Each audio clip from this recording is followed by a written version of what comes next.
देखिए, हमारे देश के जो रक्षा मंत्री हैं राजनाथ सिंह जी, उन्होंने विजयदशमी के दिन एक बात उन्होंने बोल दिए कि भाई पाकिस्तान वाले या तो सुधर जाओ और नहीं तो तुमको हम इतिहास और भूगोल दोनों अब बदलेंगे, क्योंकि अब ज्यादा दिन, कितना दिन अब तुमसे हम युद्ध करते रहेंगे।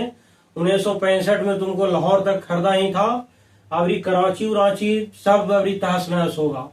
और ये बात भारत के रक्षा मंत्री के द्वारा कहा गया हो, क्योंकि पाकिस्तान का एक एनी टाइम वो युद्ध के लिए तैयार रहता है, जुगाड़ करते रहता है कब किधर से भारत पर वार करना है। क्योंकि इधर चाइना गया होगा तो चाइना से कुछ पैसा मिला होगा, अमेरिका गया, अमेरिका से 2-3 बार मिल ही लिया वहां के प्रधानमंत्री ने, तो वहां से भी कुछ पैसा मिला होगा, तो युद्ध की तैयारी कर ही रहा होगा। भारत को भनक मिला होगा, क्योंकि हाल फिलहाल ऑपरेशन सिंदूर में उसकी कितने टेररिस्ट कैंप को तबाह कर दिया, लगभग 9 कैंप को तबाह किया है। उसके चलते वो आज तक बौखलाया हुआ है कि क्या करे क्या न करे। इधर एशिया कप में देखे होंगे कि हारने के बाद कफी उठा ले भागा वहां के जो मोहसिन नकवी है। अब क्या हुआ कि क्यों रक्षा मंत्री जो राजनाथ सिंह हैं ये कहां पर जाकर बोल रहे थे और किस लिए। एक विवाद बहुत पहले से दोनों देश के बीच है, वह है सरक्रीक विवाद।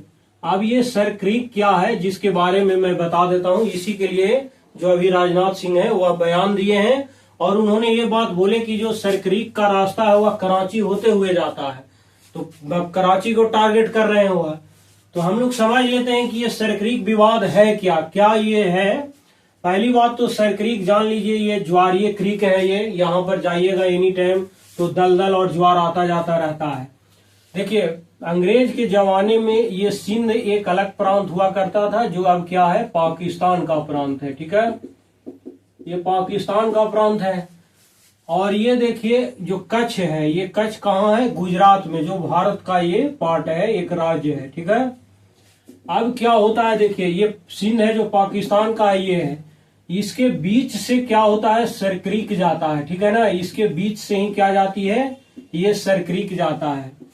ये लगभग 96 किलोमीटर का एरिया लंबा है ये, और कराची माने ये होते जाता है। इसलिए राजनाथ सिंह कराची पर फोकस किए हैं। हो सकता है आने वाले दिन में हम लोग को फिर से भारत और पाकिस्तान के बीच युद्ध देखने को मिल जाए, जैसा इस तरह का बयान रक्षा मंत्री के द्वारा ये किया गया है।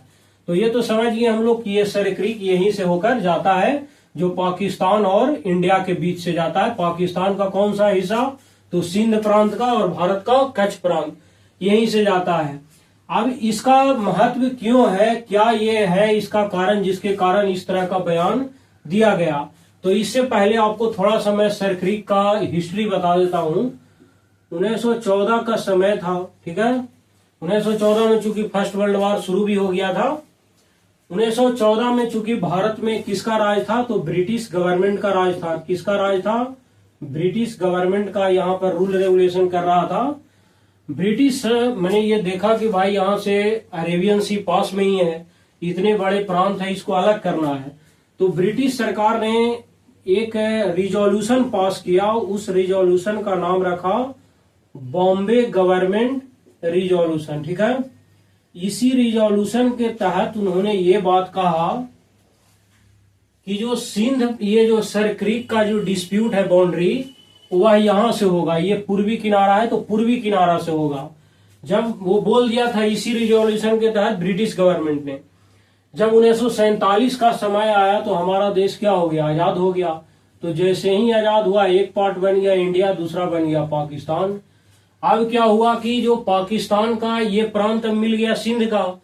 अब 1947 के बाद जब डिस्प्यूट इस सरक्रीक पर हुआ, तो पाकिस्तान का कहना यह है कि जो सरक्रीक है वह बीच से मानो, ये बाउंड्री मानो, यहीं से, मतलब आधा भारत का पार्ट होगा और आधा किसका होगा, पाकिस्तान का होगा। लेकिन भारत कहता है नहीं, भारत कहता है ये जब हुआ था 1914 में जो समझौता, उसके तहत बात होगी, और भारत कहता है कि नहीं, जो सरक्रीक का बाउंड्री होगा यहां से होगा, यानी कि पूर्वी किनारे से होगा।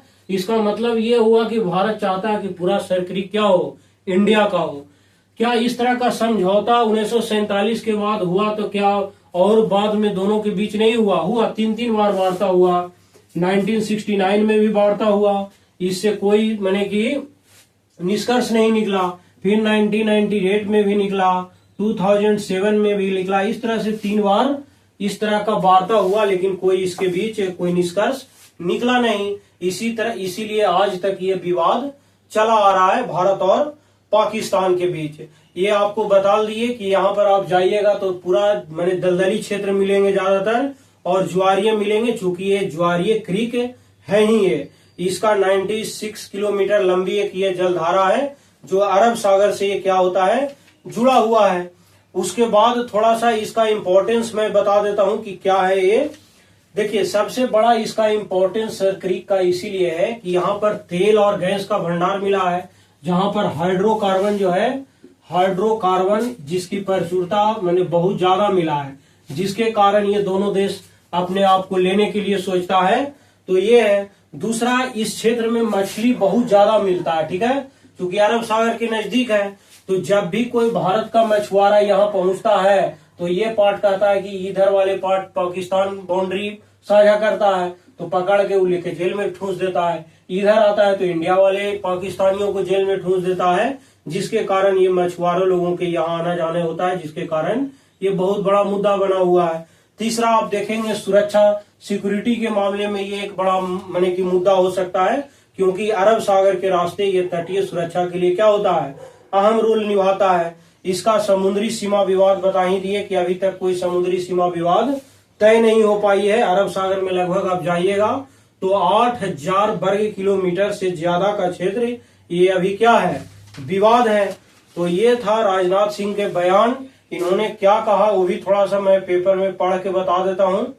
करा, रक्षा मंत्री जब राजनाथ सिंह ने गुरुवार को भारत और पाकिस्तान के सीमा के पास एक सैन्य बेस में विजयदशमी का त्योहार मनाया। उन्होंने कहा 1965 में भारतीय सेना ने लाहौर तक कब्जा करके अपने साहस का परिचय ऑलरेडी दे दिया है, और 2025 में पाकिस्तान को याद रखना चाहिए कि कराची का रास्ता भी सरक्रीक से होकर जाता है। ये सब बात यानी 78 साल पुराना विवाद इन्होंने फिर से उठाए हैं, क्योंकि पाकिस्तान ऐसा न हो कि फिर इधर के रास्ते हमला करे, चूंकि वो किधर से हमला कर देगा उसका कोई अता पता नहीं है। क्योंकि वो चाह ही रहा है कि हमारा देश बर्बाद हो या कुछ हो, उससे कोई मतलब नहीं हो। 10-15 दिन पहले देखे होंगे एक मैंने अपने नागरिकों को ही मार दिया, 17-18 लोगों को एयर बेस पर। उधर बलूचिस्तान अपने आप को कहता है अलग प्रांत है, इधर पाकिस्तान ऑक्युपाइड कश्मीर जो है वो भी एनी टाइम विद्रोह करते रहता है, और वहां का जो भी बड़ा बड़ा लीडर है वह समय आने पर पाकिस्तान छोड़कर इन्हें उन्हें से भागा रहता है, कभी लंदन तो कभी दुबई शिफ्ट होते रहता है। जो वहां रह रहा है उस बेचारे को दिक्कत होता है। अब जो भी हो, आने वाला समय में ऐसा न हो कि फिर हम लोग को भारत और पाकिस्तान के बीच युद्ध देखने को मिले। तो यही था सरक्रीक विवाद, समझिए ना।